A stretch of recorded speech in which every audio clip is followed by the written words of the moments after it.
Good morning everyone. Ipagpatuloy natin ang ating Mother's Day celebration sa Ringit Tilawag Association of Hong Kong. Dito pa rin tayo sa Mulabi Hall, OWA, Hong Kong. Given this 11th day of May 2025 at Mulabi Hall, 8th floor, OWA Global Center, United Center, Queensway, Meralton, Hong Kong. Signed, Annalisa Gaspar, the President.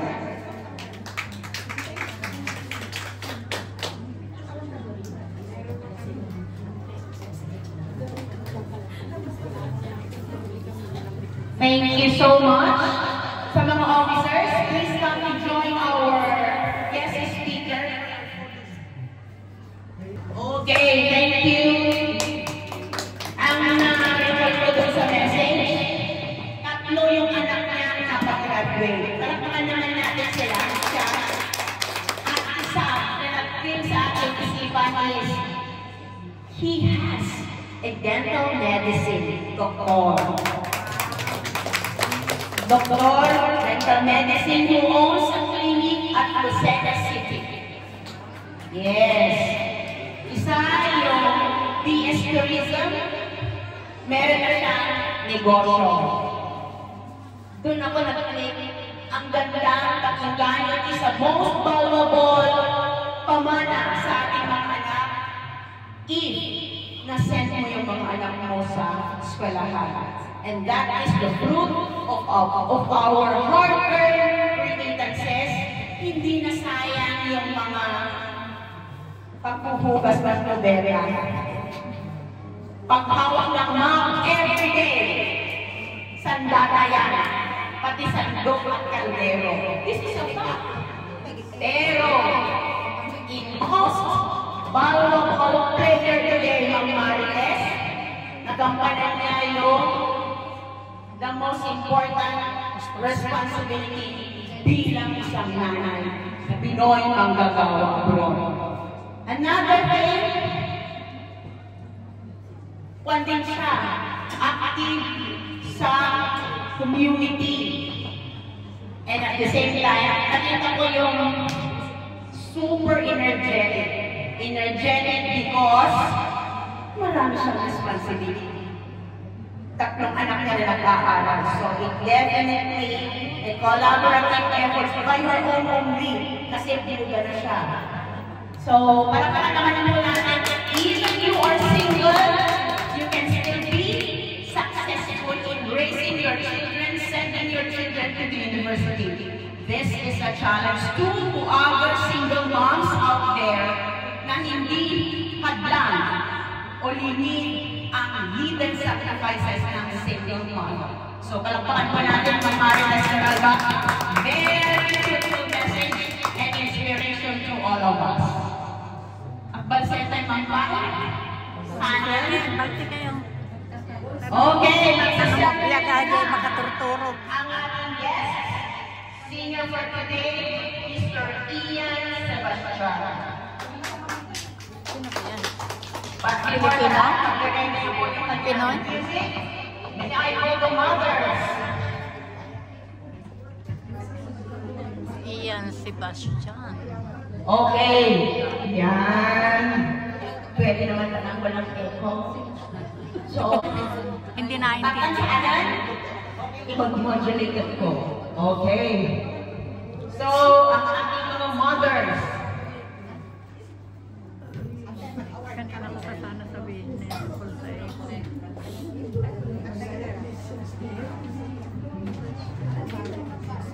Okay.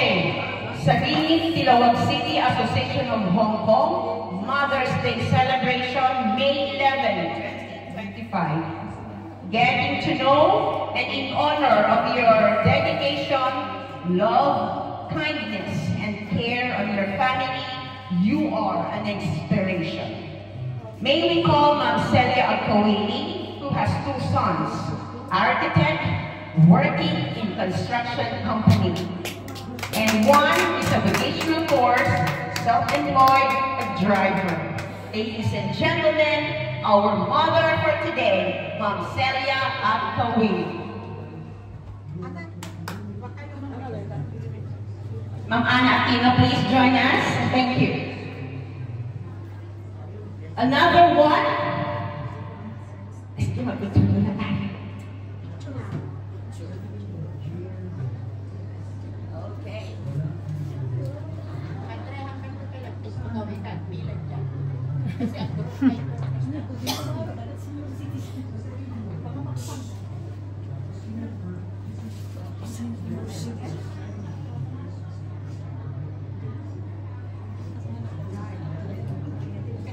Okay, our next, Bayani. Pwede naman natin tawagin Bayani Mother. Okay, our next, Bayani Mother is Marilyn Damiano Miguel, who has 2 sons. One is a 4th-year criminology student, and one is a registered nurse working in a clinic. Ladies and gentlemen, Miss Marilyn Damiano Miguel.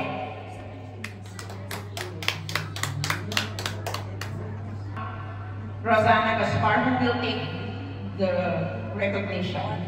May we call Sir Leonard, Vice President, on behalf of Ma'am Rosana Gaspar.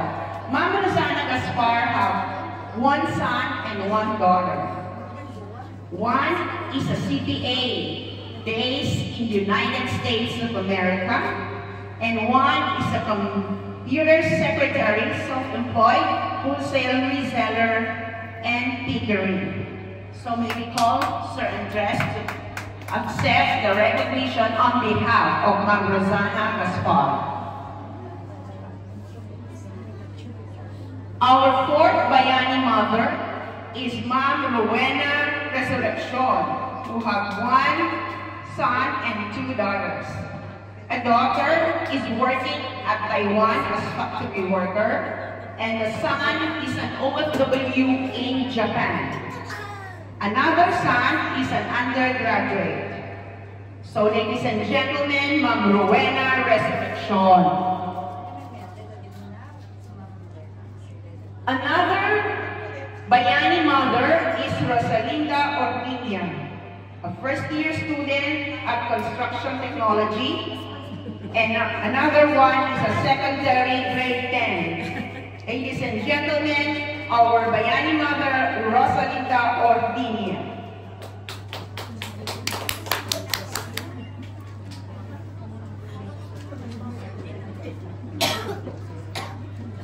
Our 6th Mother, Bayani Mother, is Ma'am Madeline Valeriano. Son is an undergraduate. A daughter, business management accounting, working in private accountant office. HRM hospitality management, cum laude, work at Northview Hotel. Ladies and gentlemen, our Bayani Mother, Madeline Valeriano.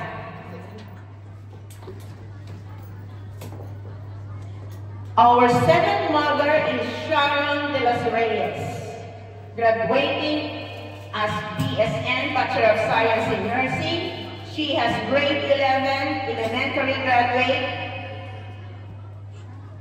Sharon De Los Reyes.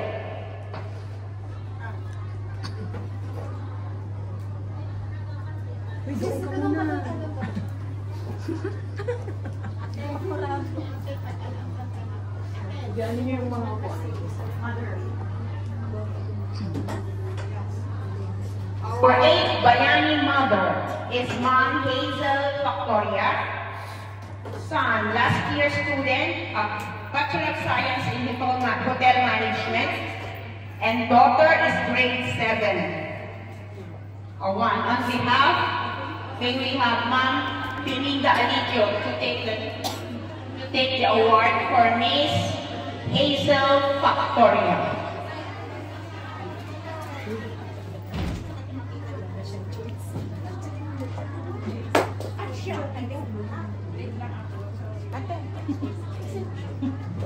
Our 10th mother is Ma'am Elizabeth Flores.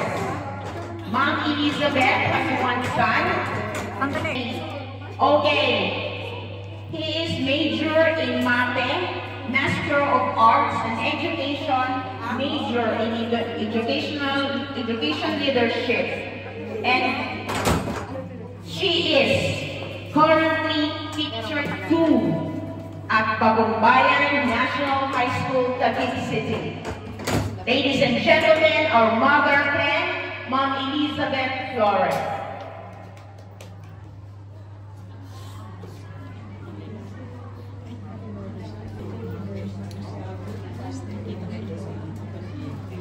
Our 11th mom is Miss Josephine Daza. Son is a 4th-year student, Bachelor of Science in Business Management at MMSU.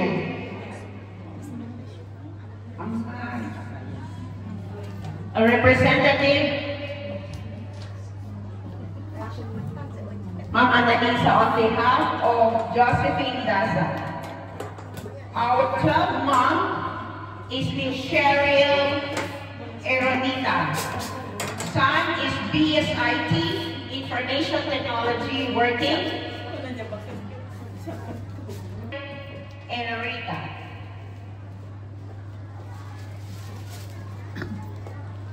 Our 13th mom is Miss Grace Windsor Villanueva. A daughter, Bachelor of Science in Elementary Education, major in English. Practice teaching at STI West, Negros College, Bacolod with an assistant, virtual assistant.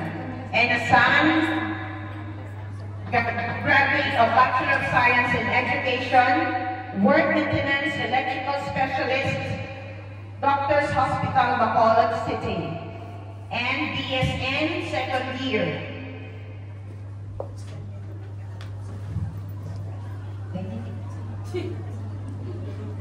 May we call Ma'am Dominga on behalf of Ma'am Grace.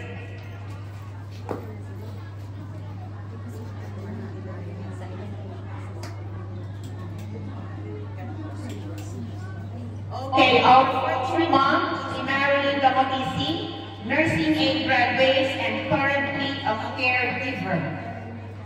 Yes.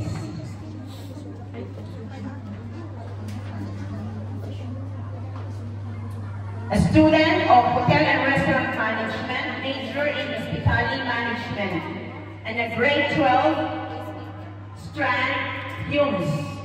Ladies and gentlemen, Ma'am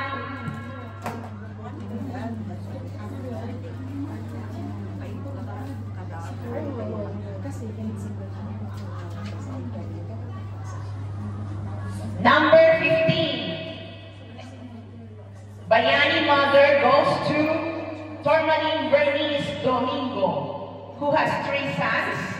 Son is a 2nd-year student criminology. Ay, walang tanong. Typo error. So, everybody is consistent. Typo error, mistake lang nag-type. So, we acknowledge. We accept.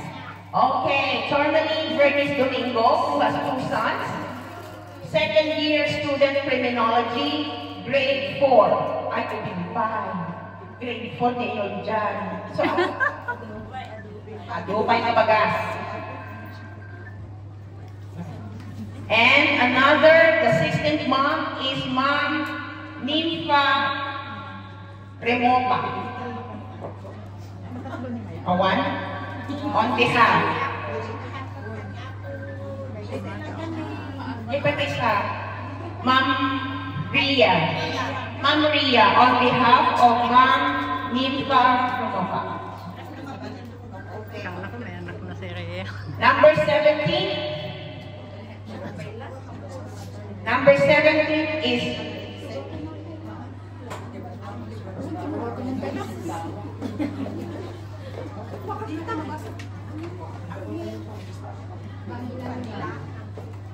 Arnie Padilanga. A daughter is a PSHRM, Hotel and Restaurant Management, and working at Cruz. Graduating na siya. Okay.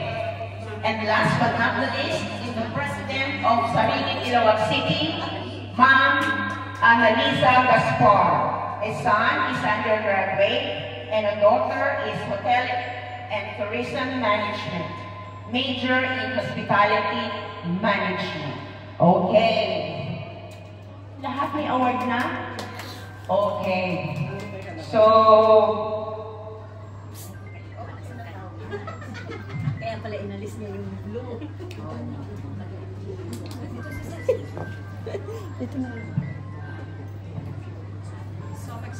yes. So, habang kumakanta, tawagin po natin si Mr. Ian Sebastian to serenade the Bayani Mothers for Saringit, Ilawag City.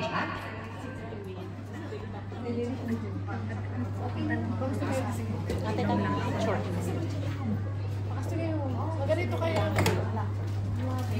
Okay, so play the music, please.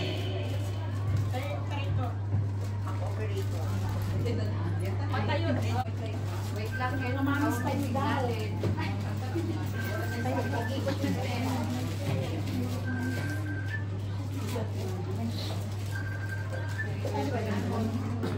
Kanina pa may matamot yan.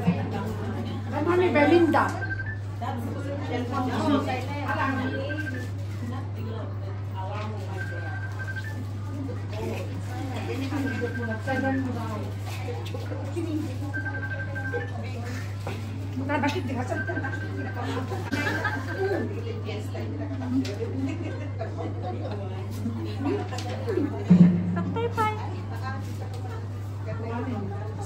Nag-nervous, baby. Tapos kain ka. Anong kanta Power of Love?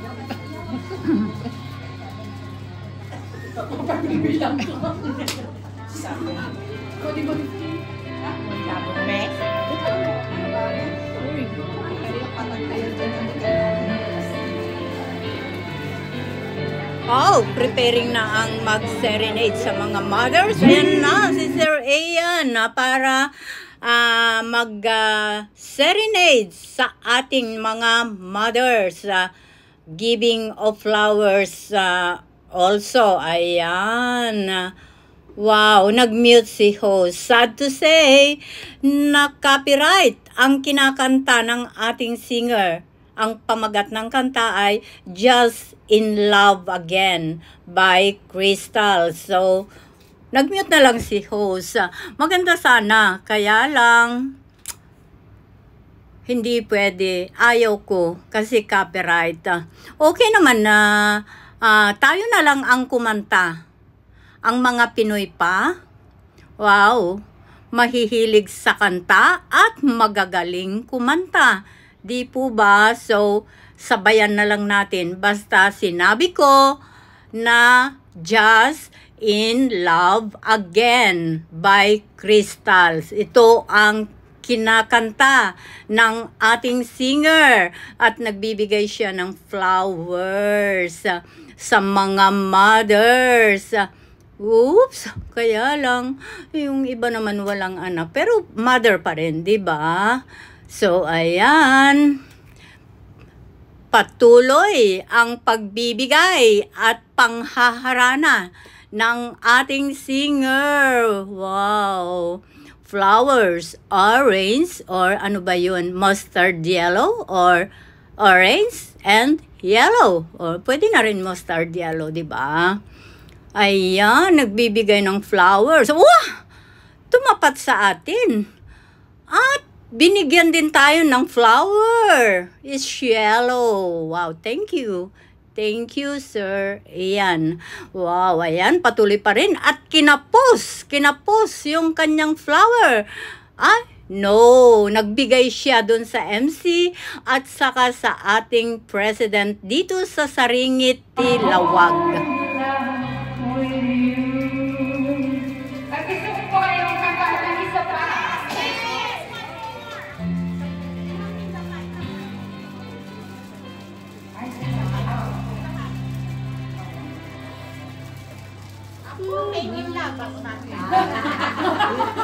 Kung mabigas. Baka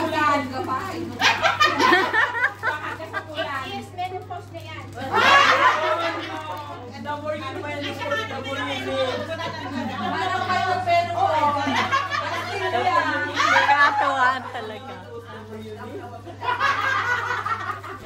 Ay, di ba ba lang madali? Kami sunod sa kasan. Oh my God. Yan. Balik mo.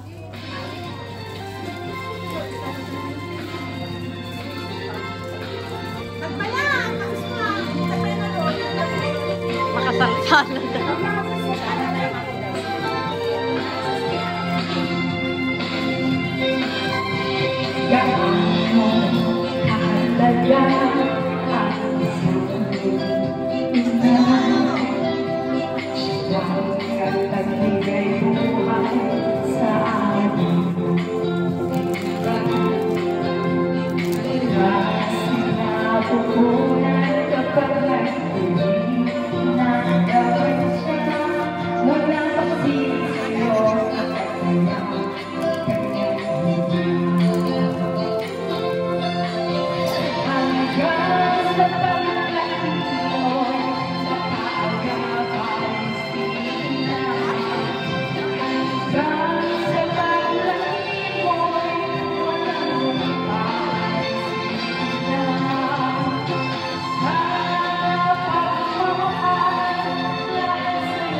Maraming salamat sa inyong kasama sa journey na ito. See you in my next video. I love you all!